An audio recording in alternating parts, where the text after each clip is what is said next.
Assalamualaikum warahmatullahi wabarakatuh. Halo semuanya teman-teman, selamat siang, selamat datang kembali di channel kesayangan kita, channel Ilo Entry, dan masih bersama saya Ilo. Dimanapun teman-teman berada, semoga teman-teman selalu dalam keadaan sehat walafiat tanpa kekurangan satu apapun. Amin, amin ya robbal alamin. Dan pada kesempatan yang baik ini, di siang hari yang mendung ini, kami akan membawakan satu kisah masih akan membawakan kisah dari Mas Zaky Aisar, Rahasia Mbak Marni, dan sudah masuk part kedua.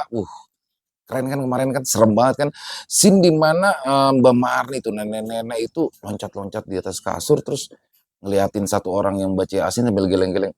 Itu serem banget teman-teman.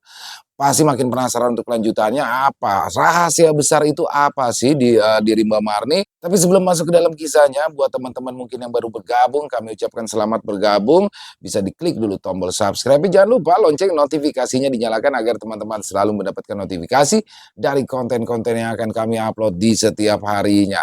Dan nggak pakai berlama-lama lagi, pasti udah gak sabaran kalian untuk masuk ke dalam kisahnya. Siapin kopinya, siapin cemilannya, ambil posisi terbaik. Dari halaman belakang rumah Bang Ilo, kita menuju ke Jawa Timur.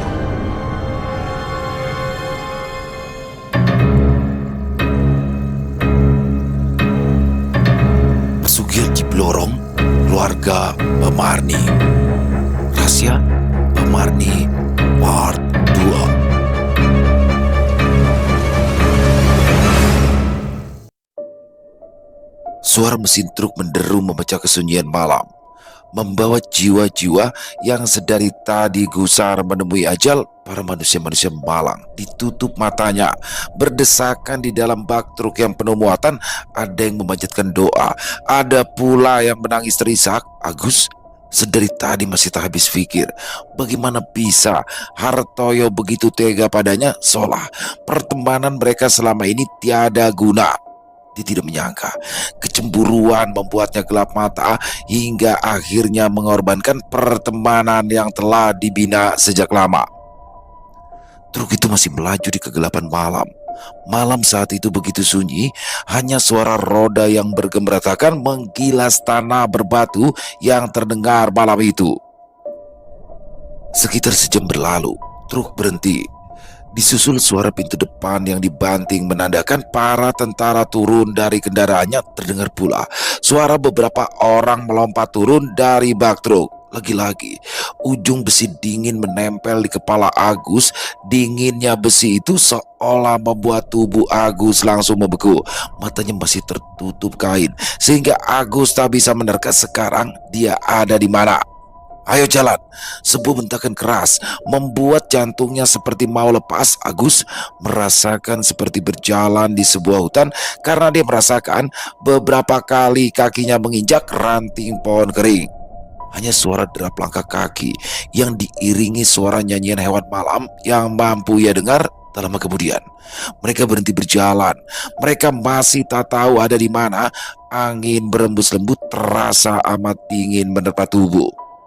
Angin itu juga membawa bau yang teramat busuk masuk ke indera penciuman mereka. "Ini bau bangkai," gumam Agus. Agus juga mendengar beberapa orang yang muntah-muntah ketika bau busuk itu menyeruak masuk ke hidung-hidung mereka. Sebuah cahaya silau langsung menerjang. Ketika penutup mata mereka dibuka, cahaya terang dari sebuah senter besar yang seolah sengaja disorotkan ke mata-mata mereka di saat mata mereka belum siap menerima cahaya. Ketika mata mereka mulai beradaptasi, tampak lubang menganga tepat di depan mereka berdiri seolah seperti mulut yang teramat besar dan siap menelan mereka. Tubuh-tubuh kaku membiru dan bengkak tampak berserakan di dalam lubang itu. Itulah sumber bau menyengat yang mengganggu indera penciuman mereka. Satu persatu para manusia malang itu disuruh duduk berjongkok di depan mulut lubang besar. Agus merasakan bahwa ini adalah akhir dari hidupnya. Mulutnya masih merapal doa-doa, namun bacaannya berantakan sejalan dengan hatinya yang penuh dengan ketakutan.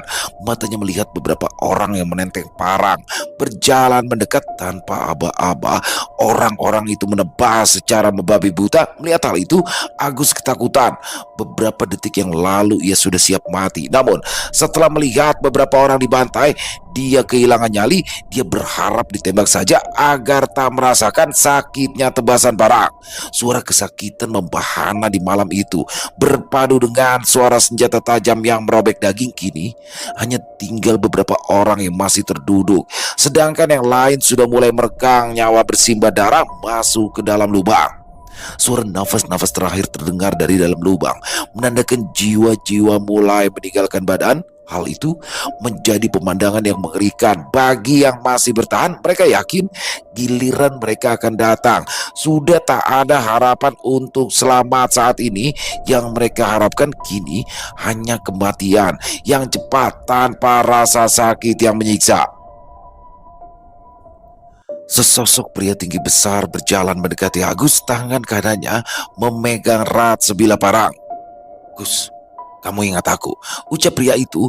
Agus tampak terkejut dan dia langsung mengenali suara pria itu. "Hartoyo, sialan kamu. Kenapa kamu tega melakukan ini?" balas Agus geram. Hartoyo terdiam.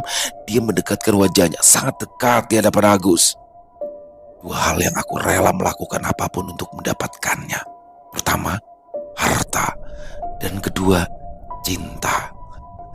Aku sangat mencintai Marni, dan aku akan melakukan apapun untuk merebutnya dari genggamanmu." Ucap Hartoyo. Agus renyak mendengar ucapan Hartoyo. Ingin sekali Agus memberikan pukulan di wajahnya, namun saat ini mau tak mau dia hanya bisa menahan amarahnya. "Sialan kamu. Kamu gak punya harga diri," balas Agus geram. "Harga diri? Buat apa mempertahankan harga diri kalau ujung-ujungnya mati? Tidak ada yang mengenang harga dirimu, dan orang-orang akan segera melupakanmu setelah kau mati," balas Hartoyo. Belum sempat Agus berkata-kata lagi, Hartoyo langsung menjambak rambut Agus dan menggorok lehernya. Darah bermuncratan ke segala arah, lalu dihempaskannya tubuh Agus ke dalam lubang. Agus meregang nyawa, matanya melotot menatap ke atas seiring dengan jiwa yang perlahan meninggalkan badan. Agus tewas malam itu bersama banyak orang lainnya. Hutan dan keheningan malam menjadi saksi kematian mereka. Di rumah berdinding kayu, Marni tampak gusar. Beberapa kali matanya menatap keluar, namun tak ia dapati orang yang ia nantikan. Kemudian pintu rumahnya diketuk. Sesaat Marni masih ragu untuk membuka pintu. Sebagian hatinya berharap Aguslah yang datang mengetuk pintu, namun di sisi lain hatinya juga nampak ragu. Namun akhirnya ia mendekat ke arah pintu dan membuka pintu kayu itu. Matanya terbelalak ketika melihat seorang pria bersenjatakan parang dengan wajah bersimbah darah berdiri di balik pintu. Matanya menatap tajam ke wajah Marni. Wajahnya penuh darah. Entah itu darah siapa, tapi yang pasti tak mungkin manusia dapat bertahan dengan darah yang begitu banyak memenuhi badan. Orang itu hanya terdiam, seolah tak memperdulikan wajah ketakutan Marni. Tanpa berucap, orang itu langsung masuk dan duduk di kursi rumah Marni. Dia menancapkan parangnya ke meja kayu di depannya, lalu menyulut sebatang rokok. Tangan yang berlumuran darah membuat kertas rokoknya berwarna merah. "Maksudmu apa? Kenapa kamu tiba-tiba datang, Hartoyo?" ucap Marni bergetar. Hartoyo masih tak menjawab. Dia masih asik menikmati rokoknya. Kenapa kamu diam? Apa maksudnya ini? Apa-apaan dengan darah itu?" tanya Marni memberondong pertanyaan kepada Hartoyo. Hartoyo mengembuskan asap rokoknya di udara. Ia terkekeh pelan hingga membuat asap rokok mengepul keluar dari sela bibirnya saat ia tertawa. "Suamimu sudah mati. Darah yang kau lihat di tubuhku ini adalah darah suamimu dan orang-orang kampung ini. Besok bisa saja akan bertambah dengan darah orang tuamu, kecuali kamu mau menikah denganku," jawab Hartoyo santai. Marni hanya terdiam. Ia tak bisa berkata-kata. Ia menangis pilu. Dia tidak menyangka suaminya mati dengan tragis. Dia lebih tak percaya lagi Hartoyo lah yang menghabisi suaminya. Hartoyo masih terus terkekeh sambil menikmati rokoknya tanpa memperdulikan tangisan Marni yang menyayat hati. Marni pun geram. Sambil menangis dia berteriak, berlari mencoba mencabut parang yang menancap di meja. Namun Namun Hartoyo lebih cekatan. Dia menggenggam tangan Marni sehingga Marni tak bisa mencabut barang. Lalu Hartoyo mendekatinya, mencekik lehernya dan mendorong tubuhnya hingga tubuhnya menempel di tembok bambu. Kini keduanya bertatapan mata. Jarak kedua wajah mereka sangat-sangat dekat. Kau masih sangat cantik seperti dulu, Marni. Lelaki mana yang tidak tergila-gila dengan pesonamu? Ucap Hartoyo sambil mengelus wajah Marni dengan tangannya yang berlumuran darah. Darah kini nampak membasahi wajah Marni. Marni ketakutan, dadanya naik turun dengan nafas memburu. Bunuh saja. Bunuh saja aku tak sudi menikah denganmu, balas Marni. Berarti kau memilih orang tuamu mati. Aku bisa saja memasukkan mereka sebagai daftar orang yang dicari, ancam Hartoyo. Marni hanya terdiam. Ia sangat ketakutan. Sejurus kemudian Hartoyo melepaskan cekikannya lalu keluar dari rumah dengan tawa yang masih membahana. Dan sejak saat itu, mau tak mau, Marni menerima pinangan Hartoyo. Hartoyo menduda setelah istrinya meninggal dunia ketika melahirkan anak ketiga. Meskipun tak ada rasa cinta, Marni terpaksa menikah dengan Hartoyo demi keselamatan kedua orang tuanya. Setelah menikah, Hartoyo dan Marni tinggal di rumah Agus. Hartoyo menjadi seorang PNS di kehutanan karena jasanya ikut memberantas pengikut partai terlarang. Sedangkan Marni mengurus rumah dan kelima anaknya. Ternyata Hartoyo adalah pribadi yang temperamen dan juga kasar.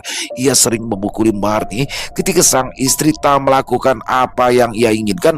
Wajah dan tubuh Marni sampai lebam-lebam karena dipukuli oleh Hartoyo. Bahkan anak-anak Marni juga menjadi sasaran kemarahan Hartoyo. Suatu hari, ketika Marni pergi ke pasar, dia tak sengaja bertemu seseorang yang tak asing. Seolah takdir sedang menjalankan skenarionya. Orang itu adalah Darmanto. Darmanto selamat dari penculikan karena dia berpindah-pindah tempat tinggal. Statusnya yang lajang membuat geraknya lebih leluasa. Pertemuan itu bukanlah pertemuan biasa. Itulah awal dari semua malapetaka yang akan terjadi di antara mereka. Marni menceritakan segalanya tentang Agus kepada Darmanto. Darmanto nampak sangat kesal mendengar kabar kematian temannya, apalagi kematian Agus karena pengkhianatan dari Hartoyo. Darmanto juga melihat wajah Marni masih terlihat membiru dan lebam karena pukulan-pukulan Hartoyo. Darmanto yang masih menyimpan rasa cinta kepada Marni pun ikut geram melihat keadaan Marni. Hari demi hari, Marni dan Darmanto semakin dekat, seolah Darmanto adalah oase di tengah gurun rumah tangganya dengan Hartoyo yang tak terbangun dengan pondasi cinta. Dari pertemuan biasa, mulailah tumbuh bibit-bibit cinta. Darmanto memang sangat mencintai Marni. Perasaan yang telah lama ia pendam kini ia lupakan. Sedangkan bagi Marni, kehadiran Darmanto mampu mengobati rasa sakit di hatinya. Darmanto seperti teman yang siap mendengarkan setiap keluhannya. Dan puncaknya, suatu hari Hartoyo kalah berjudi. Ia melampiaskan kekesalannya dengan memukuli Marni. Darman mencoba membantu ibunya, tapi tubuh kecil tak sanggup mengalahkan Hartoyo yang memang terkenal sebagai jawara.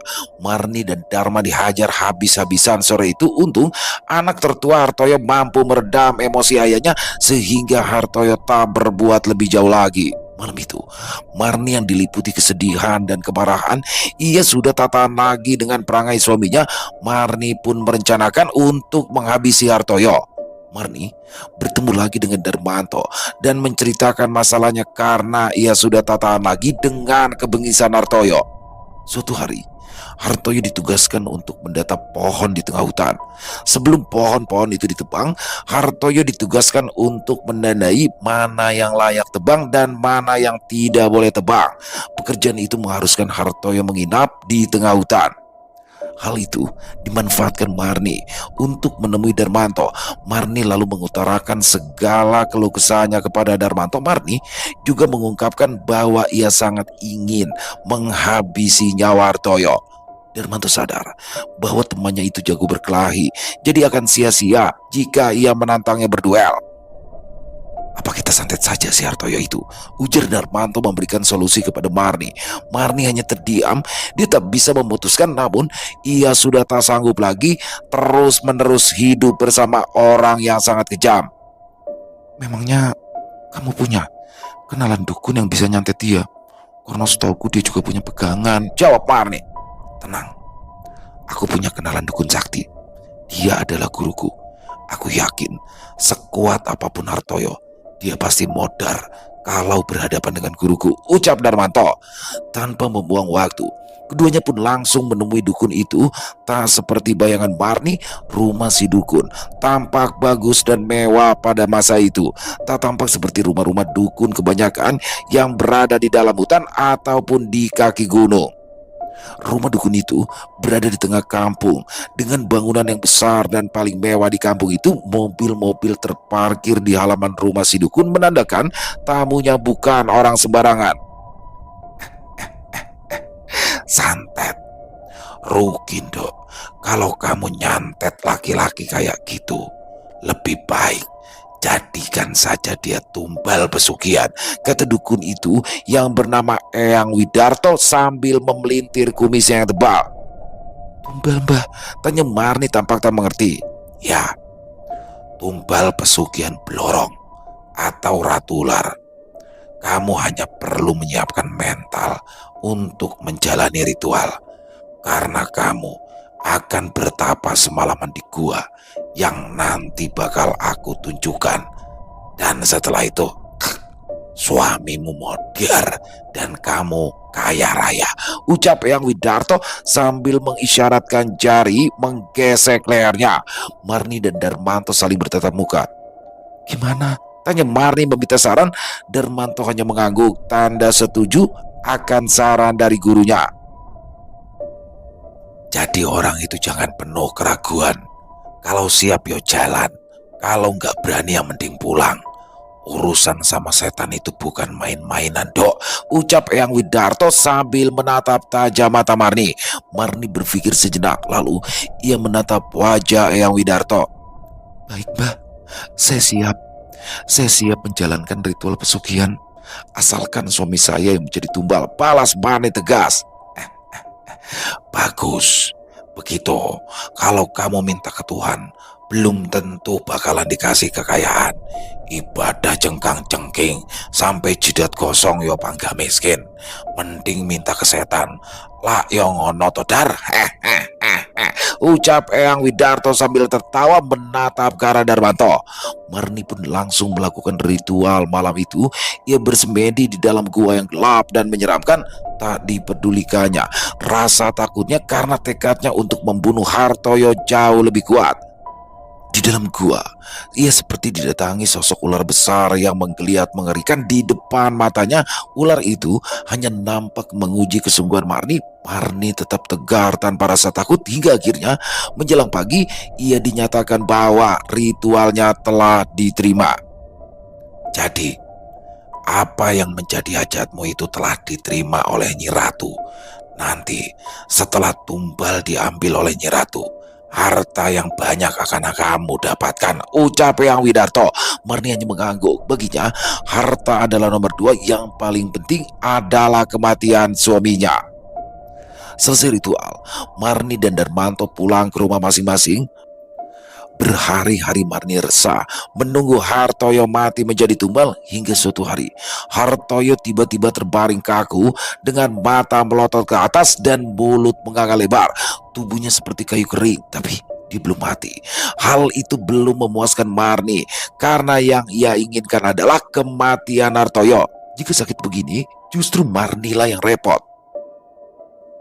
Marni bertemu lagi dengan Darmanto untuk menjelaskan kondisi Hartoyo. Mereka berdua akhirnya menanyakan hal itu kepada Eyang Widarto. Oh, itu karena kekuatan hodam dari Hartoyo. Kodam itu masih mencoba mempertahankan tuanya, tapi aku jamin tidak sampai 2 bulan Dia bakalan mati, ucap Eyang Widarto menjelaskan. Hartoyo yang tergolek lemah tak berdaya membuat Marni sedikit lega. Dia kini bisa leluasa bertemu dengan Darmanto. Mereka berdua semakin akrab dan mulai terbuai oleh cinta. Si pria memendam cinta, sedangkan si wanita butuh belayan kasih sayang.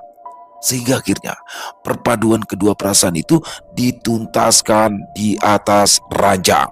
Tentunya nikmatnya dosa tak akan dilakukan sekali.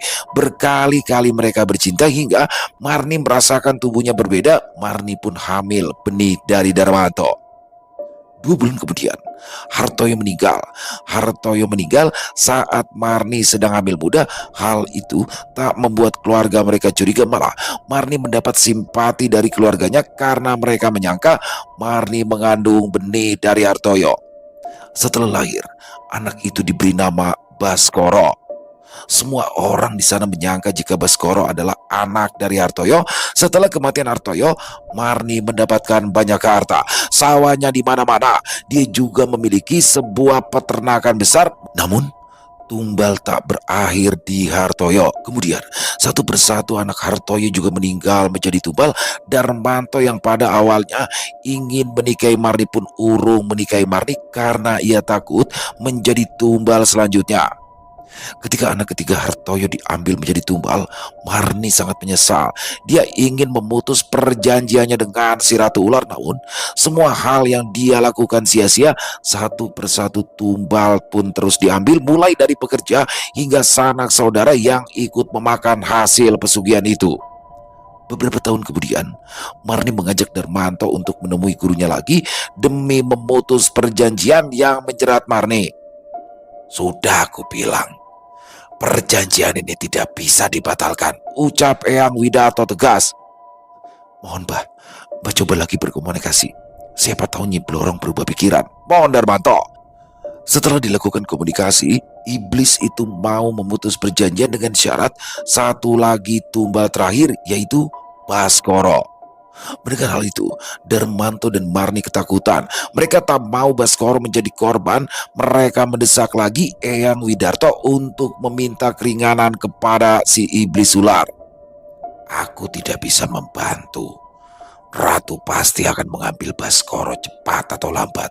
Kecuali Baskoro tinggal di luar Jawa.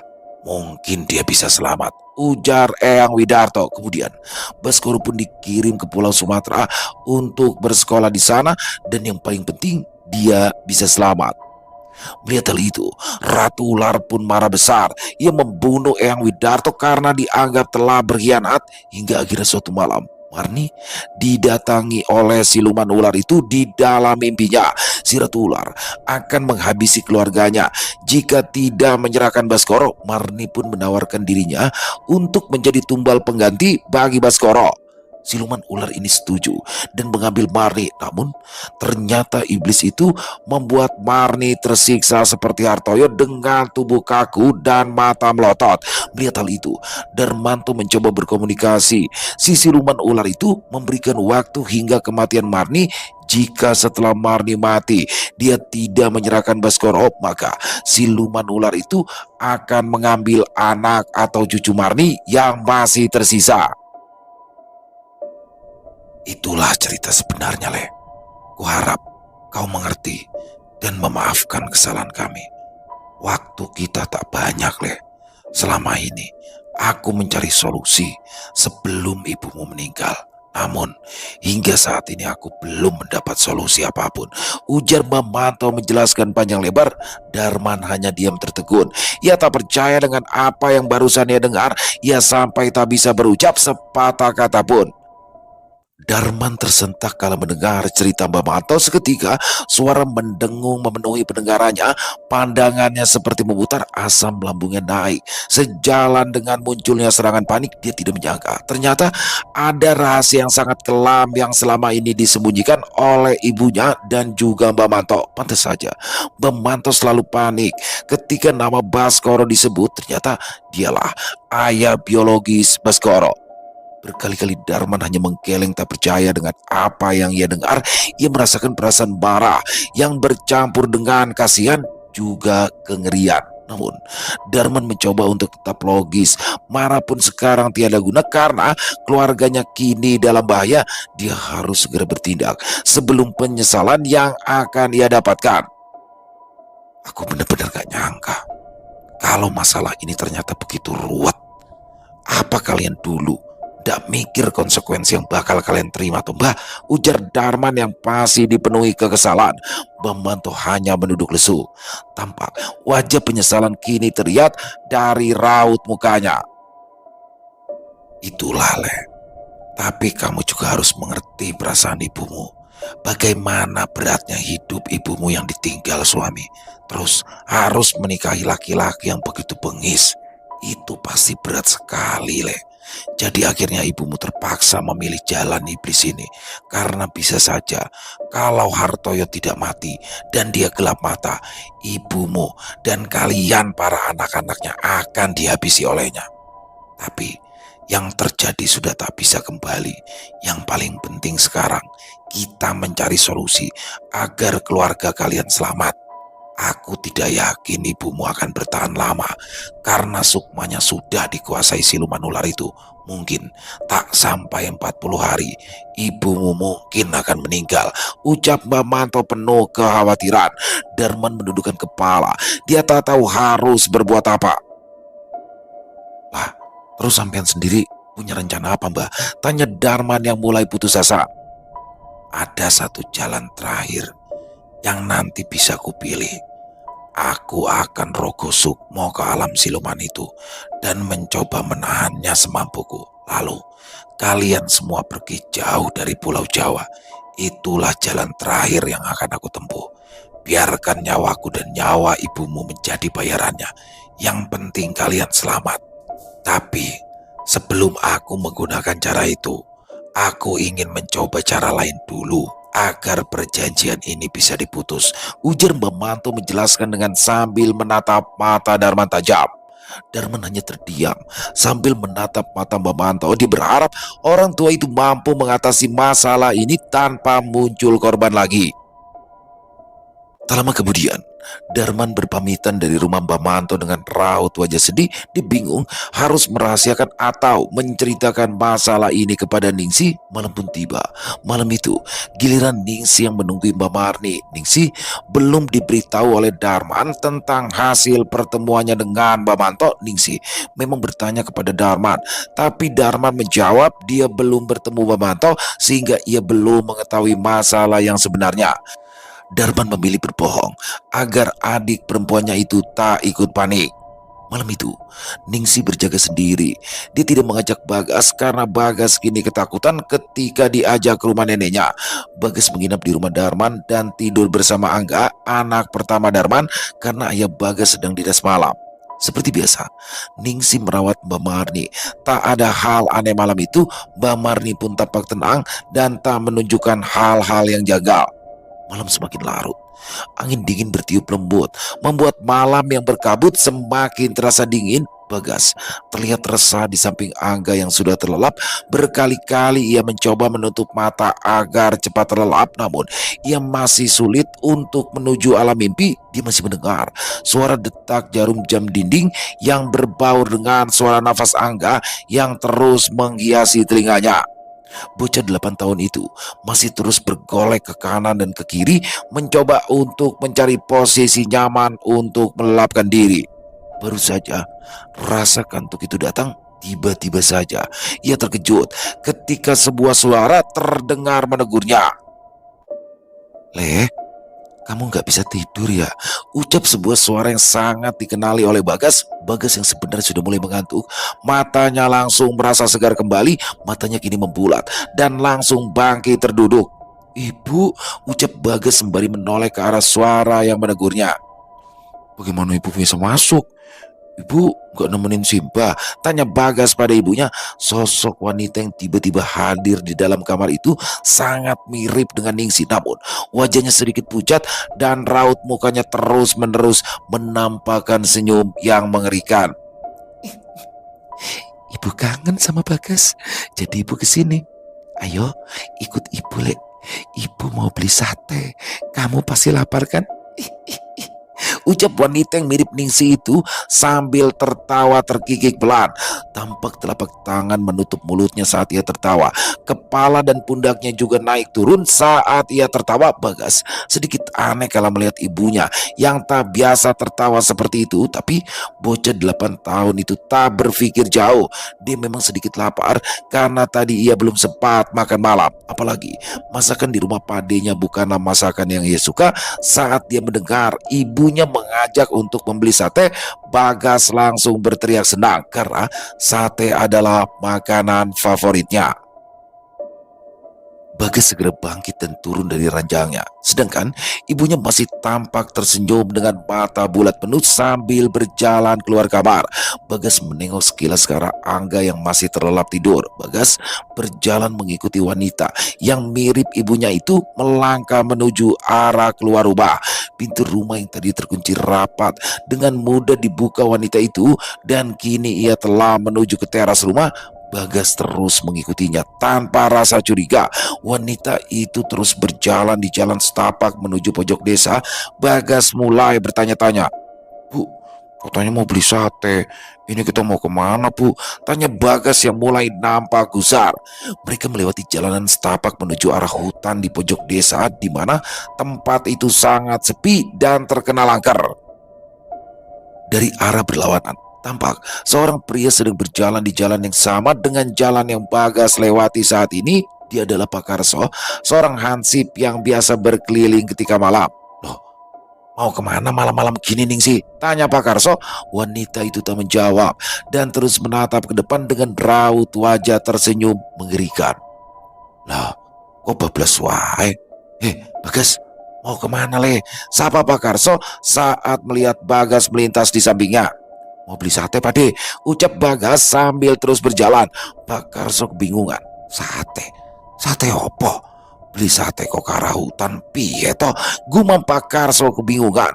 Pak Karso menepi semua rasa keingintahuannya toh anak itu juga bersama ibunya. Pikir Pak Karso saat itu. Bagas masih terus berjalan mengikuti wanita itu. Tak lama kemudian wanita tua itu berhenti dan berdiri di depan sebuah sumur tua yang tak jauh dari hutan. Sumur itu seperti sudah tidak digunakan. Dindingnya penuh lumut dan tanaman merambat tampak banyak memenuhi sekelilingnya. Bagas celingak-celinguk kebingungan. Bocah itu tak mengerti kenapa si ibu mengajaknya ke tempat mengerikan seperti ini. "Bu, kok kita ke sini?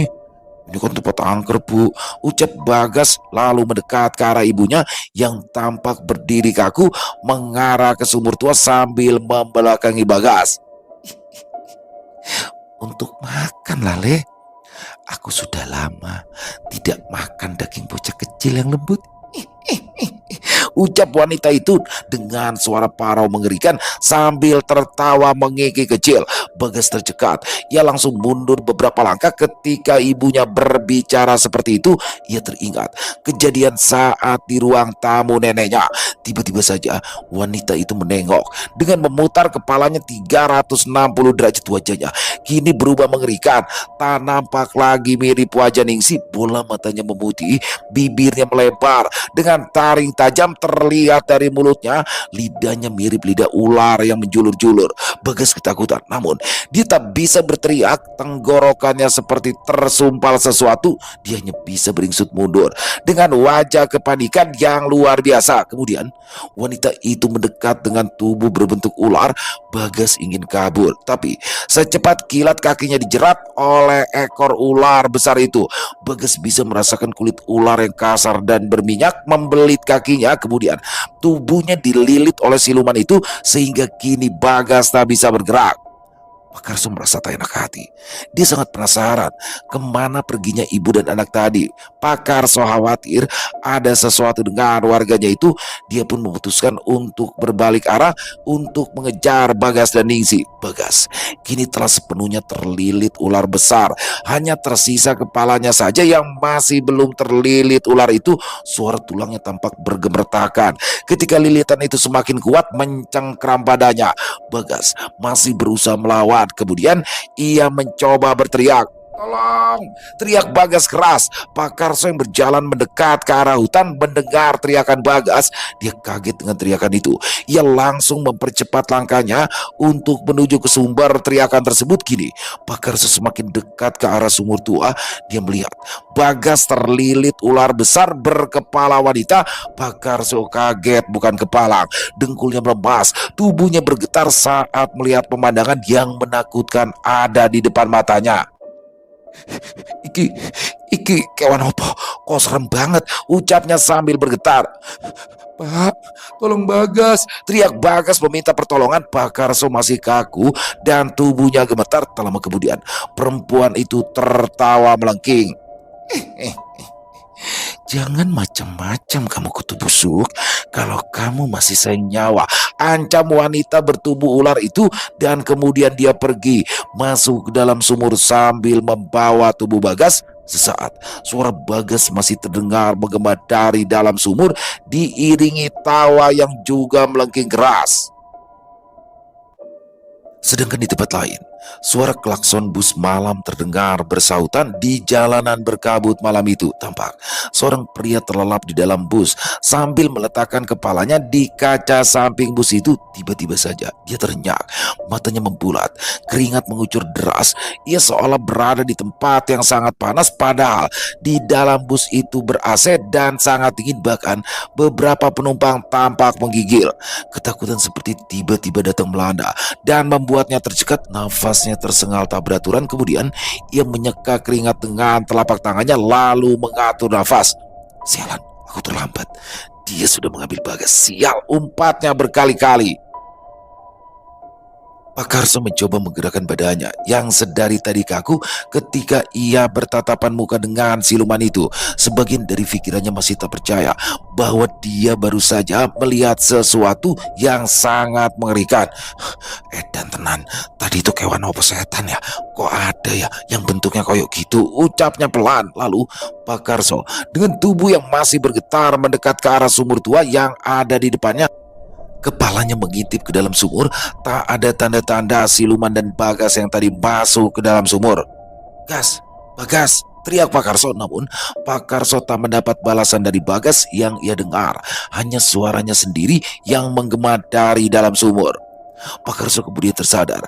Dia baru menyadari bahwa Bagas berada dalam bahaya. Wah, ini berarti Bagas hilang diculik sama siluman ular. Aku harus lapor RT, ini bahaya ini. Keselamatan warga lainnya juga bisa terancam, gumam Pak Karso. Pak Karso kemudian berlari tergopoh-gopoh menuju rumah Pak RT. Sesampainya ia di rumah Pak RT, Pak Karso segera mengetuk pintu rumah Pak RT dengan ketukan keras dan beruntun. Pak, tok tok tok, tok tok tok, Pak RT, bangun Pak RT. Bahaya Pak, bangun Pak, teriak Pak Karso sambil mengetuk rumah Pak RT terus menerus tanpa jeda. Pak RT pun terbangun dan segera menuju ke depan pintu. Ketukan dari Pak Karso masih terus tanpa henti membuat Pak RT sedikit kesal. Yo, aku wes tangi.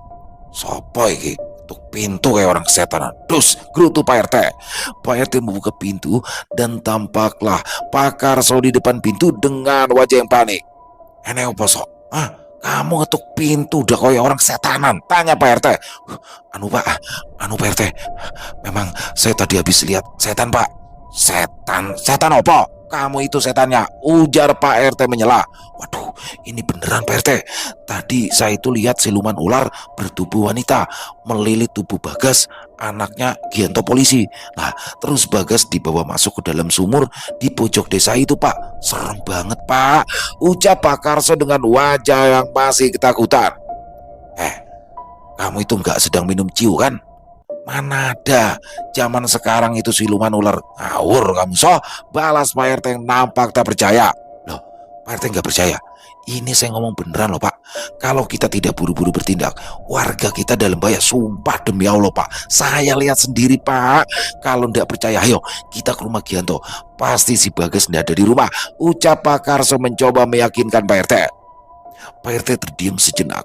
Dia melihat dari raut wajah Karso yang tampak meyakinkan. Baiklah, ayo kita ke sana. Tapi jangan rame-rame dulu. Kita berdua saja, biar tidak menimbulkan kepanikan, ucap Pak RT. Pak RT dan Pak Karso segera melangkah ke rumah Gianto. Saat mereka melintas di rumah Darman, tampak rumah Darman yang begitu ramai. Ningsi juga terlihat menangis histeris, sedangkan Darman menampakkan wajah kepanikan. Pak RT dan Pak Karso segera menghampiri keramaian itu, dan tepat seperti apa yang dilaporkan oleh Pak Karso, ternyata orang-orang yang berkumpul itu sedang kebingungan mencari Bagas yang tiba-tiba hilang dari rumah Darman. Nah, bener kan Pak RT? Bagas hilang. Terus bagaimana ini ya? Apa saya katakan saja apa yang saya lihat biar mereka cepat bertindak ya? Tanya Pak Karso berbisik kepada Pak RT. Pak RT tak lekas menjawab, ia masih bimbang. Apakah peristiwa yang dilihat Karso itu benar atau tidak, Pak RT? Takut hal itu malah akan memperkeruh suasana. Tapi Karso merasa semakin gelisah. Ia merasa mungkin Bagas masih bisa diselamatkan, sehingga tanpa persetujuan dari Pak RT, Karso pun ingin memberitahukan apa yang ia lihat kepada Darman. Karso menarik tangan Darman dan mengajaknya menepi. Ada apa Pak Karso? Tanya Darman penasaran. Gini Man, aku itu tidak ingin Ningsi tambah histeris. Jadi aku hanya ingin kamu saja yang tahu Man. Sebenarnya tadi aku melihat Bagas. Awalnya dia itu jalan sama Ningsi ke arah ujung desa. Katanya mau beli sate. Nah, karena hatiku gak enak, aku kejar mereka. Dan saat aku menemui mereka, Bagas sudah terlilit sama ular besar, sedangkan Ningsinya sudah tidak ada. Kemungkinan Ningsi yang aku lihat itu adalah jelmaan siluman ular, karena ular yang membeli tubuh Bagas itu berkepala wanita yang mengerikan. Tutur Pak Karso dengan suara berbisik. Beneran Pak, jawab Darman keras. Hush, jangan kenceng-kenceng, takutnya Ningsi dengar, balas Pak Karso. Terima kasih, aku pergi dulu Pak, jawab Darman, yang kemudian ia pergi meninggalkan rumahnya dengan langkah tergesa-gesa. Tak beberapa lama kemudian, Darman kembali dengan Mbak Manto di sampingnya. Mbak Manto mendatangi rumah Darman yang saat itu sudah sangat ramai warga berkumpul. Mereka telah mencoba mencari Bagas kemana-mana, namun tak pernah mereka temukan, sedangkan Ningsi pingsan dan dibaringkan di dalam rumah. Saudara-saudara semua, Bagas telah diculik oleh sosok siluman ular. Pak Karso adalah saksi matanya. Mungkin ini terdengar aneh, tapi itulah kenyataannya. Jadi, mari kita semua ke sumur ujung desa di mana siluman itu membawa Bagas pergi. Semoga dengan bantuan doa dari kita semua, kita bisa mengambil Bagas kembali dengan selamat, ucap Mbak Manto menjelaskan kepada seluruh warga yang berkumpul di rumah Darman. Suara kasak-kusuk pun langsung terdengar riuh ketika mereka mendengar penjelasan dari Mbak Manto. Kemudian mereka berbondong-bondong menuju sumur tua di pojok desa. Sebagian dari warga menenteng lampu petromak, dan sebagian lagi membawa kentongan dan benda-benda lainnya yang bisa menimbulkan bunyi nyaring. Tampak pula Gianto ikut rombongan itu. Wajahnya menampakkan kepanikan dan juga kekhawatiran. Mbak Manto berdiri tepat di mulut sumur. Kemudian Mbak Manto menyuruh warga untuk mundur, sehingga hanya Mbak Manto seorang diri yang kini berada di depan mulut sumur. Kakek tua itu terlihat mengucap mantra-mantra. Kumis dan jenggotnya terlihat bergerak-gerak ketika mulutnya mengucap mantra. Bantu aku dengan doa. Kalian jangan pernah putus mengucap doa, perintah Mbak Manto kepada para warga. Para warga langsung mengucap doa-doa. Terdengar suara riuh reda lantunan ayat suci malam itu. Darman dan Gianto yang berada di belakang Mbak Manto masih nampak gusar. Mulut mereka terus merapal doa demi keselamatan Bagas. Sedangkan Mbak Manto nampak seperti menarik sesuatu yang tak terlihat. Otot tangannya menegang, urat di lehernya membesar, wajahnya memerah. Tangan kanannya dia angkat ke atas kepalanya, sedangkan kakinya membentuk kuda-kuda seolah-olah ia sedang menarik benda gaib dari dalam sumur tua itu. Para warga masih memanjatkan doa.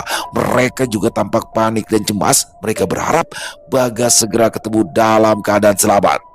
Tak lama kemudian, suara air terdengar menyembur dari dalam sumur. Nampak pula sesosok tubuh ikut dalam semburan air. Semburan air besar itu sampai membasahi tubuh Mbak Manto yang berada di depan mulut sumur. Mbah Manto langsung melompat dan menangkap sesosok tubuh yang menyembul terbawa semburan air dari dalam sumur. Kemudian Mbah Manto mendarat kembali ke tanah dengan mendekap sesosok tubuh, dan tubuh itu adalah tubuh Bagas. Mengetahui hal itu, seluruh warga termasuk Darman dan Gianto langsung menghambur mendekat ke arah Mbah Manto. Sebagian warga mengambil daun pisang untuk alas berbaring tubuh anak malang itu. Kini tubuh lemas bocah 8 tahun itu dibaringkan di atas daun pisang. Tampak kulit tubuh Bagas pucat membiru, seolah tak ada darah yang mengalir di tubuhnya. Bibirnya memutih dan tak terdengar lagi suara nafas dan detak jantung di tubuhnya. Semua orang berusaha memberikan pertolongan, namun usaha mereka sia-sia. Bagas sepertinya telah tewas. Mengetahui anaknya tak kunjung bangun, Gianto langsung memeluk anaknya dengan erat, lalu ia menangis keras. Mbah Manto yang bersekuyup hanya terdiam dan menundukkan kepala. Ia sangat menyesal tentang apa yang terjadi kepada Bagas. Mbah Manto merasa sangat berdosa. Darman menatap wajah Mbah Manto dengan wajah keheranan karena iblis itu ternyata mengambil Bagas sebelum Mbah Marni meninggal. Mbah Manto faham arti tatapan dari Darman. Orang tua itu hanya menggelengkan kepala. Jasad Bagas pun dibawa pulang malam itu, diiringi kesedihan yang mendalam dari Gianto dan para warga. Selesai. Wow, luar biasa. Kisah dari Mas Zaky Aisyah Rahasia Mbah Marni. Wow, makin keren aja dan ternyata bener-bener kelam ya ternyata ya. Apa namanya, 3 sahabat dan tiga-tiganya yang 2 melakukan pernikahan resmi dengan Mbah Marni dan yang 1 berselingkuh. Ini jadi bener-bener kelam banget ya masa lalunya ya. Tapi pada dasarnya Mbah Marni ini orang baik. Dia jadi bener-bener sukanya pertamanya sama Agus, ya udah dia sama Agus, dia menolak yang lain. Tapi kemudian Hartoyo datang dengan mengancam, dan kemudian ketika dia sudah nggak kuat sama Hartoyo, adalah sosok Darmanto yang muncul bagaikan oase di padang pasir, yang mana ya butuh sandaran lah pada saat itu Mbah Marni ya. Hingga akhirnya lahirlah anak Baskoro, yang mana Baskoro ini ternyata adalah anak biologis dari Mbah Manto. Oh, shock banget pasti Darman pas dengernya itu ya. Ibunya lagi sakit, dia dapat cerita masa lalu yang sangat kelam ya, bagi pasti anaknya shock ya.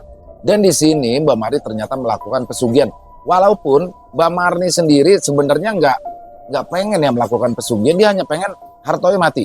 Tapi di sini dukunnya ngapain kalau cuma nyantet doang, nggak ada untungnya, mendingan dia dijadiin tumbal, nanti dapat kekayaan, dianya mati dapat kekayaan.